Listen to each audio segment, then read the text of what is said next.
बिस्मिल्लाहिर्रहमानिर्रहीम। अस्सलामुअलैकुम। मेरे चैनल में आपका इस्तकबाल है। वेलकम टू ऐसे टीचिंग जोन। आज की हमारी ये वीडियो दूसरी क्लास की किताब इब्तिदाई उर्दू का सबक नंबर 16 है। तो आज हम सबक नंबर 16 पढ़ेंगे, जो कि एक नज़्म है, नई कहानी। तो ये नई कहानी नज़्म की शक्ल में लिखी हुई, तो इसको हम पढ़ेंगे और देखेंगे कौन सी कहानी है ये। तो ये मैं एक एक मतलब 2 लाइनें आपको पढ़ दूँगी। 2 लाइनें मतलब एक शेर। तो एक शेर मैं पढ़ूँगी और आपको समझा दूँगी। बहुत ही ईजी सी नज़्म है। नई कहानी का मतलब नई कहानी है ना, न्यू स्टोरी। हम ना सुनेंगे अब ये कहानी, एक था राजा एक थी रानी। तो कोई बच्चा कह रहा है कि हम ये कहानी नहीं सुनेंगे। कहते हैं ना, पहले कहते थे कोई भी कहानी सुनाना शुरू करता है तो बोलता है एक था राजा एक थी रानी। तो बच्चा बोल रहा है हम नहीं सुनेंगे अब ये कहानी, हमें नई कहानी सुनाओ। नई कहानी हमें सुनाओ अम्मी, हमारा जी बहलाओ। तो बच्चा अपनी अम्मी से कह रहा है कि अम्मी हमें नई कहानी सुनाओ, हमारा जी नई कहानी सुनाकर बहलाओ। अब हम पुरानी वाली राजा रानी वाली कहानी बिल्कुल नहीं सुनेंगे। हम ना सुनेंगे शेर का किस्सा, आज आता है हमको गुस्सा। बच्चा कह रहा है हम शेर का किस्सा भी नहीं सुनेंगे। वो शेर का किस्सा सुनकर हमको जो है गुस्सा आ जाता है, क्योंकि शेर जो है खरगोश और हिरन वगैरह का शिकार करता है ना, तो हमें वो सुनकर गुस्सा आता है। हम वो भी किस्सा नहीं सुनेंगे। हम तो सुनेंगे किस्सा ऐसा, एक हो बच्चा अपने जैसा। तो बच्चा कह रहा है कि हम ऐसा किस्सा सुनेंगे जिसमें बच्चा जो है मेरे जैसा ही हो, छोटा सा बच्चा हो, जिसकी पूरी अच्छी अच्छी ख्वाहिशें हों, है ना, घूमने फिरने की।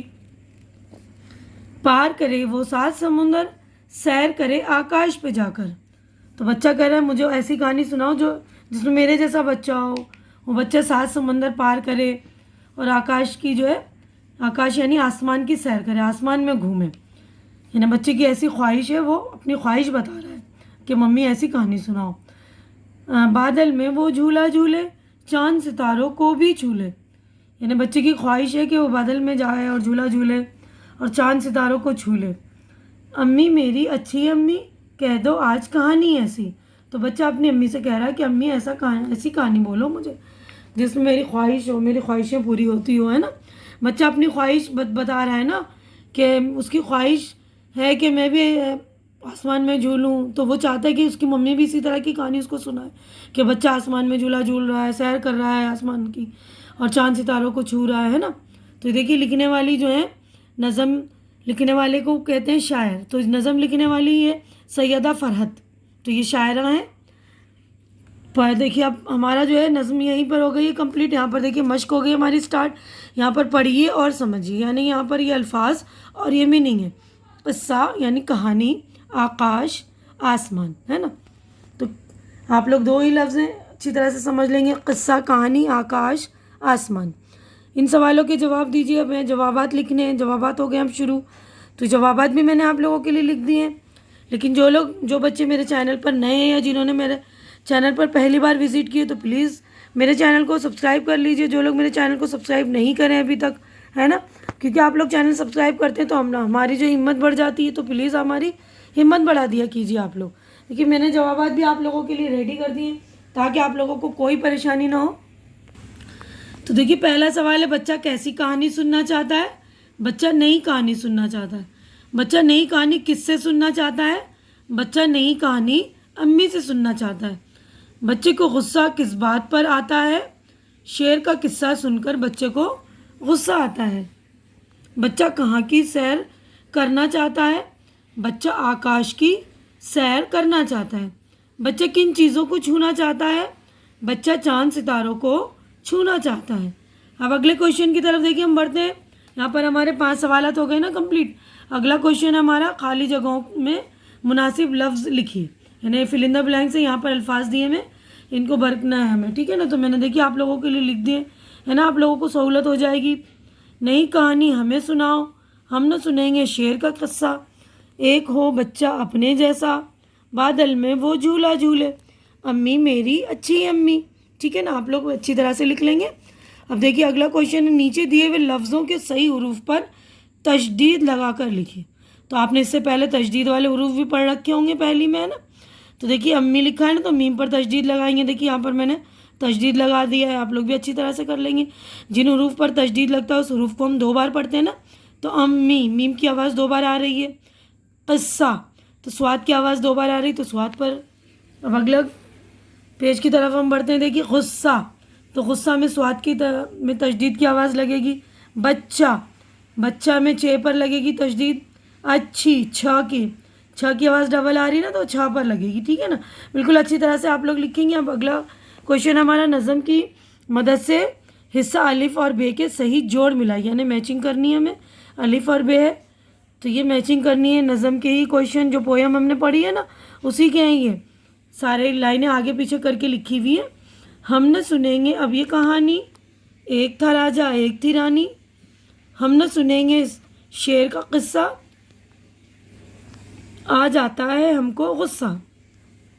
पार करे वो 7 समुंदर, सैर करे आकाश पे जाकर। बादल में वो झूला झूले, चांद सितारों को भी छू ले। अम्मी मेरी अच्छी अम्मी, कह दो आज कहानी ऐसी। ठीक है ना, तो बिल्कुल अच्छी तरह से आप जोड़े मिला लेंगे और अपनी कॉपियों में अच्छी तरह से लिख लेंगे। अब अगला क्वेश्चन है, मिसाल देकर नीचे दिए हुए लफ्ज़ों को बदल कर लिखिए। यानी मिसाल दिया है ना, बच्चा बच्चों, तो हमें लिखना है किस्सा किस्सों, परिंदा परिंदों। अगले सफ़े की तरफ बढ़ते हैं हम। सितारा सितारों, हफ्ता हफ्तों, हिस्सा हिस्सों। ठीक है, तो बिल्कुल अच्छी तरह से लिखेंगे। नज़म दूसरी लाइन, नज़म देखकर दूसरी लाइन लिखिए। यानी नज़म की एक लाइन इन्होंने लिख दी है यहाँ पर बुक में, और अगली लाइन जो है हमें दूसरी लाइन हमें लिखनी है। अगर बुक है तो बुक में लिखी, नहीं तो अपनी कॉपी में लिखी, कोई टेंशन की बात नहीं है। हम ना सुनेंगे अब ये कहानी, एक था राजा एक थी रानी, है ना। हम ना सुनेंगे शेर का किस्सा, आ जाता है हमको गुस्सा। पार करे वो 7 समुंदर, सैर करे वो आकाश पे जाकर। बादल में वो झूला झूले, चांद सितारों को भी छू ले। अम्मी मेरी अच्छी अम्मी, कह दो आज कहानी ऐसी। ठीक है, तो बिल्कुल अच्छी तरह से लिख लेंगे। अगली लाइन है, नीचे दी हुई तस्वीरों के नाम लिखिए। हमें तस्वीरों के नाम लिखने, देखिए शेर की तस्वीर है, मैंने यहाँ पर लिख दिया शेर। ये चांद की तस्वीर है, देखिए चांद। ये तारे हैं ना झिलमिलाते हुए, देखिए बारीक बारीक, तो ये तारे मैंने लिख दिए। अच्छी तरह से आप लोग भी लिख देंगे। अगले सफ़े की तरफ बढ़ते हैं हम। देखिए ये परी है ना, और ये बादल, ये राजा, सारे नाम देखिए मैंने लिख दिए। अच्छी तरह से आप लोग भी लिख लेंगे। अब अगला क्वेश्चन देखिए हमारा, खुशखत लिखिए। खुशखत का मतलब मैंने बार बार आप लोगों को समझाया है ना, खुशखत का मतलब होता है अच्छी लिखाई, अच्छी राइटिंग। तो आप लोग भी अच्छी राइटिंग में लिखेंगे। तो मैं लफ्ज़ पढ़ रही हूँ, कहानी, बहलाना, आकाश, आकाश, समुद्र, झूला। अब अगला क्वेश्चन देखिए, इस नज़्म को याद कीजिए। इस नज़्म को आपको ज़बानी याद करिए और अपने घर में अपने बड़ों को सुनाइए, अपने मम्मी पापा को, क्योंकि अभी स्कूल तो जा नहीं रहे हम, तो अपने घर में किसी बड़ों को सुनाइए। ठीक है, और यहीं पर हमारा जो है नज़्म हो गई है कंप्लीट। उम्मीद करती हूँ कि आप लोगों को मेरी ये वीडियो अच्छी लग रही होगी। अच्छी लग रही है तो ज़्यादा से ज़्यादा लाइक कीजिए, शेयर कीजिए। जो ज़रूरतमंद बच्चे हैं, जिनके पास बुक्स वगैरह नहीं है, और मेरे चैनल को सब्सक्राइब करके मेरी हौसला अफजाई कीजिए। हमारी अगली मुलाकात अगली वीडियो में होगी। तब तक के लिए आप लोग अपना ख्याल रखिए, मुझे दुआओं में याद रखिए। अल्लाह हाफिज़।